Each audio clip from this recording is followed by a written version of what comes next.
സസ്പെൻസുകൾ നിറഞ്ഞതാണ് വിജയ് സിനിമ. സസ്പെൻസുകൾക്കൊടുവിൽ വിജയ് വിജയിച്ചു കയറും. വില്ലന്മാരെ അടിച്ചു വീഴ്ത്തി വിജയ് നായകൻ്റെ പരമോന്നത പദവിയിൽ എത്തും. അതുപോലെയാണ് തമിഴ്നാട് രാഷ്ട്രീയത്തിലും സംഭവിച്ചത്. 234 അംഗ നിയമസഭയിൽ 108 സീറ്റുകളാണ് വിജയുടെ തമിഴക വെട്രിക്കഴകം എന്ന പാർട്ടി നേടിയത്. ആദ്യത്തെ വരവിൽ തന്നെ 108 സീറ്റുകൾ അവർ നേടി. പക്ഷേ 118 എന്ന മാന്ത്രിക സംഖ്യ, കേവല ഭൂരിപക്ഷത്തിനായി 118 എന്ന മാന്ത്രിക സംഖ്യ തികയ്ക്കേണ്ടി ഉണ്ടായിരുന്നു വിജയ്ക്ക്.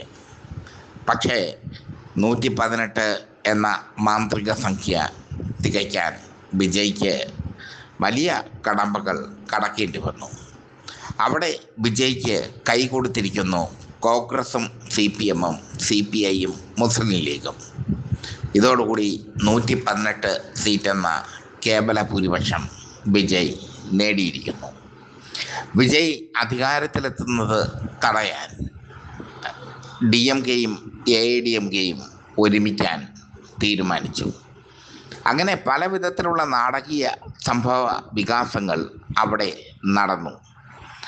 വർഷങ്ങളായി ചിര വൈരികളായിരുന്ന DMK-യും AIADMK-യും വിജയ് അധികാരത്തിലെത്തുന്നത് തടയാൻ കൈകോർക്കാൻ തീരുമാനിച്ചത് ചരിത്രം. എന്നാൽ അവസാനം മതേതര കക്ഷികളായ കോൺഗ്രസും CPM-ഉം CPI-യും വിജയ്ക്ക് കൈകൊടുത്തു. ഒരു വിജയ് സിനിമയെ അനുസ്മരിപ്പിക്കുന്ന ഒരു സൂപ്പർ ഹിറ്റ് വിജയ് സിനിമയെ അനുസ്മരിപ്പിക്കുന്ന ത്രില്ലറാണ് തമിഴ്നാട് രാഷ്ട്രീയത്തിൽ നടന്നത്. അതിനൊടുവിൽ വിജയ് മുഖ്യമന്ത്രി ആയി. TVK ആസ്ഥാനത്ത് ആഘോഷം. CPM-ഉം CPI-യും എടുത്ത തീരുമാനം കാലോചിതമായ തീരുമാനമായി മാറി. ഇന്ന് വൈകുന്നേരം MA Baby, CPM general secretary MA Baby, CPM-ഉം CPI-യും വിജയെ പിന്തുണയ്ക്കുമെന്ന് അറിയിച്ചതോടുകൂടി വിജയ് തമിഴ്നാട് മുഖ്യമന്ത്രിയാകുമെന്ന് ഉറപ്പായി. തമിഴ്നാട് ഗവർണറുടെ തീരുമാനമാണ് വിവാദമായി മാറിയത്.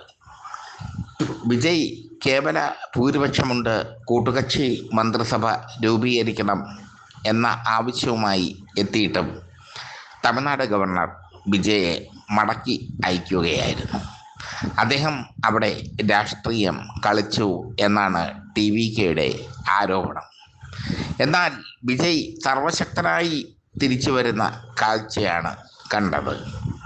സർവശക്തനായി വിജയ് തിരിച്ചു വന്നിരിക്കുന്നു. ആ തിരിച്ചുവരവ് വളരെ ശക്തമായ തിരിച്ചുവരവായി മാറിയിരിക്കുന്നു. വിജയുടെ തിരിച്ചുവരവ് CPM-ൻ്റെയും CPI-യുടെയും കോൺഗ്രസിൻ്റെയും ചുമലിലേറിയാണ്. കൂട്ടുകക്ഷി മന്ത്രിസഭ തമിഴ്നാട്ടിൽ ഉണ്ടാകുന്നു. ആ മന്ത്രിസഭയിൽ CPI-ക്കും CPM-നും കോൺഗ്രസിനും മുസ്ലിം ലീഗിനും ഒക്കെ പ്രതിനിധികൾ ഉണ്ടാകും എന്നത് വേറെ കാര്യം. DMK-ക്കൊപ്പം CPM-ഉം CPI-യും കോൺഗ്രസും മുസ്ലിം ലീഗും ഒക്കെ അടിയുറച്ച് നിന്നെങ്കിലും അവർക്കൊന്നും മന്ത്രിസ്ഥാനം കൊടുത്തിരുന്നില്ല DMK. AIADMK-ക്കൊപ്പം BJP നിന്നിരുന്നെങ്കിലും അവർക്കും മന്ത്രിസ്ഥാനമൊന്നും കിട്ടിയിരുന്നില്ല. പക്ഷേ TVK നിർണായക മുഹൂർത്തത്തിൽ സഹായിക്കുക വഴി CPM-നും CPI-ക്കും കോൺഗ്രസിനും ഒക്കെ മന്ത്രിസ്ഥാനം കിട്ടാൻ പോകുകയാണ്.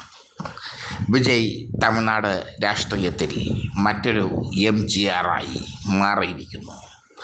ആ മറ്റൊരു MGR-ൻ്റെ വരവിനെയാണ് ദ്രാവിഡ കക്ഷികൾ ഭയപ്പെട്ടത്. മറ്റൊരു MGR-ആയി വിജയ് വളരുമോ എന്ന ഭയം. ആ ഭയമാണ് വർഷങ്ങളായി ചിരവൈരികളായിരുന്ന ഡി എം കെയും എ ഐ ഡി എം കെയും ഒരുമിപ്പിക്കാൻ ഡി എം കെയും എ ഐ ഡി എം കെയും ഒരുമിക്കാൻ പല ചർച്ചകളിലേക്ക് നീങ്ങിയത്.